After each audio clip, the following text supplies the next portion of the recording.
अस्सलाम वालेकुम। लो जी भैनों भरावो, तुसां ये तो सुनी होना है कि मंडी वाले बंदे बड़े साइंसदान होंगे ने। अज तुहानूं ऐसी गल दसना जिहड़ी इस तो पहलों टिकटॉक उत्ते तुहानूं किसी ने दसी, हो सकता है नॉर्मल जिंदगी विच भी तुसां ये कदी ना सुनी होवे। शिमला मिर्च तो तुसां वेखी है, जिन पपरीका कहते हैं, ठीक है। ये तुसां वेखिया कि मिर्चां कई होंदियां ने जिन्हां दे 4 कंडे होंदे ने और कई होंदियां जिन्हां दे 3 कंडे होंदे ने। चौधरी जिहदे 4 कंडे होंदे जे, ये होंदा जे जना, नहीं ये होंदी जे जनानी, ठीक है।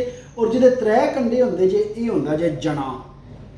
फिर जिहदे 4 कंडे होंदे ने, मतलब जिहड़ी जनानी होंदी है, इहदा स्वाद भी थोड़ा थोड़ा मिठा होंदा है, ते यह जिहड़ा जना जे, इहदा स्वाद थोड़ा थोड़ा कड़वा होंदा है। इस तो इलावा तुसीं जिन्नियां भी शिमला मिर्च वेखो तो ना या तुहानूं जना लभेगा ते या जनानी लभी दे।